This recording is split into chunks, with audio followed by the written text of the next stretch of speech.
What's up, everybody? Are you guys ready for the final connections of January? All right. Let me just move myself up a tiny bit. And I will also, guys, at the end of the video, make an announcement regarding the connections competition. Okay. So stay tuned, and let's first see how we do on today's puzzle. We've got snoot, breast, free, chest, expert case, honker, crate, snout, connoisseur, beak, butter, snob, back, critic, trunk.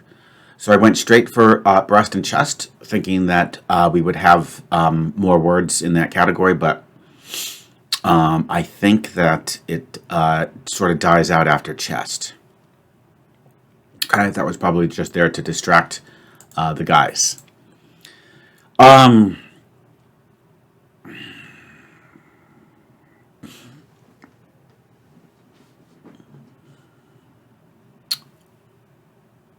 You could butter someone up. You could back someone up. You could free someone up. Oh, that'd be sweet to get the purple right out of the gate. Like butter up, back up, free up. Ouch. I mean, those are the ones that look really strong. There could be another one I'm just not aware of, like beak up. That doesn't really work though. To beak up.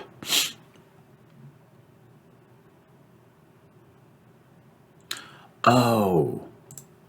Oh. Oh! I know what we could do with breast. I know this all too well. Not me personally. I don't do this, but my girls do these because they're swimmers. These are different types of swimming strokes. You got your breaststroke. I think it's called freestyle. The backstroke. And the butterfly. Yeah. Oh. Let me just double check if there's any other strokes, swimming strokes. I don't think there are, guys. I think we're good. That's kind of funny how I initially went with something completely different, and yet it still yielded the right category. That's just because of luck that butter, free, and back were both up, but they also belong in this. I think this should be more accurate swim stroke category. Let's give it a shot. Perfect. Start to swimming strokes. Yeah. I mean, freestyle, butterfly, but I thought you would just say the breaststroke and the backstroke.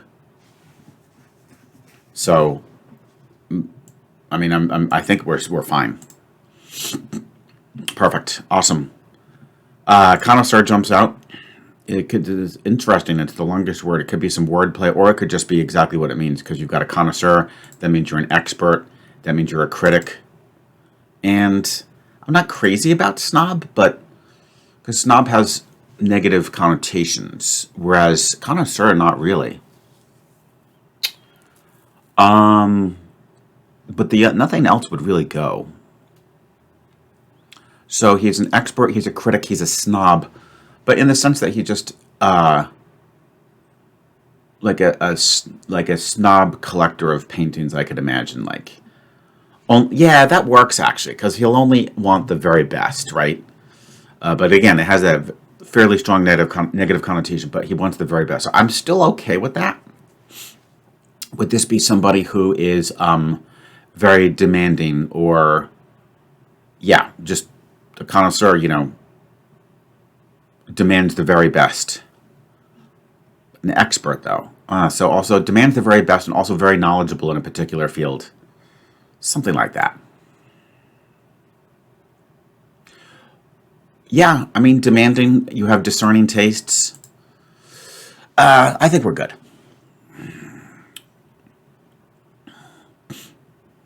So now we're down to potential reverse rainbow, right?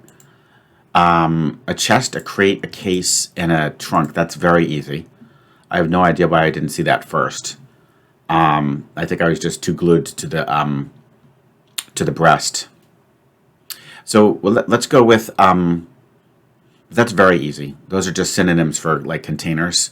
So I'm going to reverse this, and go beak, snout, snoot, honker, because those words are just a little bit more unusual.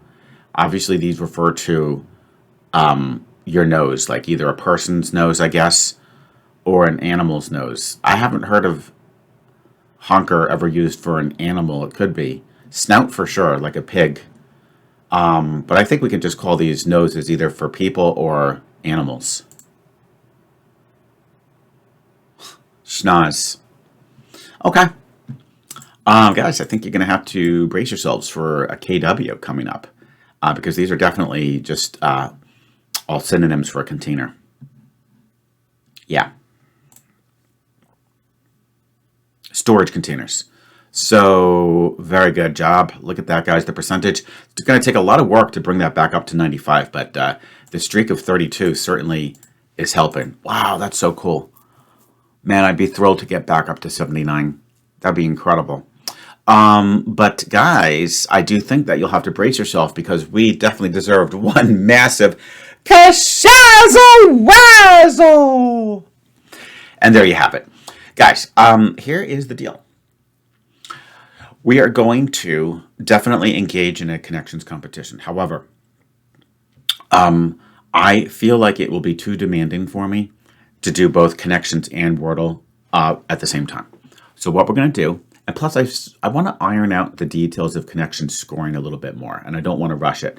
I've been reading your comments, guys, and they really make great sense. I don't think there's any need to put such emphasis on a +3 scoring for the reverse rainbow. I'm thinking that we're going to stick to Ellen's system of Riot so that the remaining guesses is 4 points.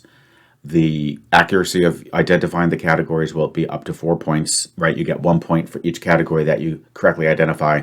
Now for the O for order, let's do this. We'll keep it on a 10-point system and you get 1 point for reverse rainbow like we did today, okay? No points for anything else. I think that's fair and it just adds a little bit of a challenge element to the game to try to get a perfect 10. And finally, time, if you solve it under 5 minutes, which I think we did today, you also would get a point. So I think this would qualify as a perfect 10. Okay, guys? And there you have it. So we are going to do the connections competition. However, we're going to start that in March, most likely. It's going to be very challenging for me to do 2 competitions simultaneously. I was thinking I saw a little bit more energy revolving around Wordle. And so we're going to do the Wordle competition where it's basically art versus the world. And please certainly go to that video if you haven't already so that you see all the details for that. It's going to be super exciting. I think you guys are going to absolutely love it. And notice I am splitting the videos because I think it'll just be easier for people to just come in, watch one video, say Wordle, report your results if you're in the competition, or if not, just watch how art does versus everybody else. And then come to connections, okay? And then next month we'll reverse it so that we'll just kind of relax a little bit with Wordle, but we'll go straight into connections competition. Okay, guys? So I think that is going to make a lot of sense. What a great way to end off the month. I'm excited about February. Again, it'll be nice not to be in pure competition mode in connections as well, but we will do that effective March. Okay, guys?